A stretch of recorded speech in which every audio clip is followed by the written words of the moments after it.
Now, economies of scale is a very important concept in A-level economics that we have to revise and study. But why is it that we look at economies of scale, and what is a very simple idea to describe economies of scale? Now, economies of scale, the simplest idea I have is that when you go to a shop or you go to a market and you are trying to buy something, you bargain and you're trying to get a lower price. Now, how do you bargain and get a lower price? Usually what you do is that you offer to buy a larger quantity, a very large quantity, and this gives you some bargaining power, and in the end, the shopkeeper gives you a lower price. And that is a very basic idea of how firms can usually derive economies of scale. Now, so this economies of scale is actually a long run concept, and let's look at the diagram associated with economies of scale. Now, this is your long run average cost curve, and you can see that as my output increases, you'll notice that my cost of production, my average cost of production actually drops.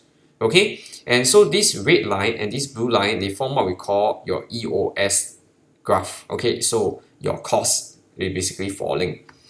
Now, so there are a few types of economies of scale that we can look at, and the 5 types of economies of scale that we need to study will be your technical EOS, managerial EOS, marketing EOS, financial EOS, and networking EOS.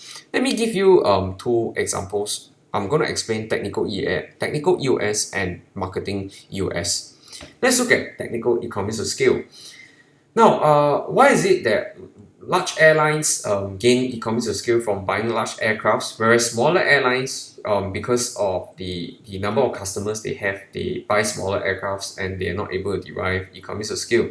Now, large airlines, with the ability to buy larger aircrafts because they have a larger customer base, they can actually buy larger and more fuel efficient aircraft that can carry more passengers. These larger and more fuel efficient aircrafts, when you look at a per passenger cost ratio, you will find that the cost per passenger is actually lower when they actually take a larger aircraft. But not all airlines can fuel an aircraft with passengers, because your large aircrafts, they can take 300, 400 or even up to 500 passengers, whereas your smaller aircraft, they only take about 100 over passengers. So your larger aircrafts are what we call more fuel efficient and technologically more advanced, and they may actually on a per passenger ratio basis require less cost to operate.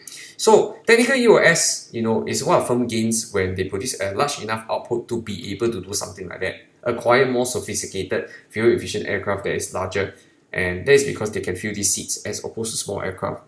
Now, marketing economies of scale, we look at McDonald's. McDonald's in Singapore, you have 100, 200 outlets, and Popeye's Chicken, you have maybe 10 or slightly more outlets, give or take. Now, let's say both of them want to actually do some form of newspaper advertising, and the cost of a front page advertisement costs $100,000. If McDonald's have 100 outlets in Singapore, then you divide the marketing cost across 100 outlets. Whereas if Popeye's Chicken only has 10 restaurants, then you split the cost across 10 restaurants, you find that it's very expensive to actually do marketing. So the cost gets spread over a larger amount of output in the case of McDonald's as opposed to Popeye's Chicken, and therefore your marketing cost is lower for McDonald's on a per unit basis.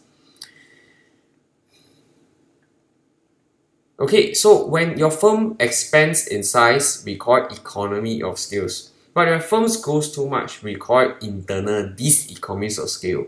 And these are some of the reasons when your firms expand too much, they will cause internal diseconomies of scale, which is increased difficulty when it comes to controlling and monitoring your staff. Coordinating your staff and operations become more complex. And when you have such a large firm, your employees become a little bit less motivated because they are actually working for a corporation rather than a small business. Now, external economies of scale is different from internal economies of scale. Internal economies of scale happens when your firm expands in size, whereas external economies of scale is when the whole industry grows as a whole. Now, so when your entire industry grows as a whole, your whole LRAC curve shifts downwards. So I want you to imagine here that your LRAC curve here, it shifts downwards. Okay, right, so that is what we call external economies of scale, and this can come from agglomeration economies or better transport. And the examples we could look at would be the context of Silicon Valley or Hollywood.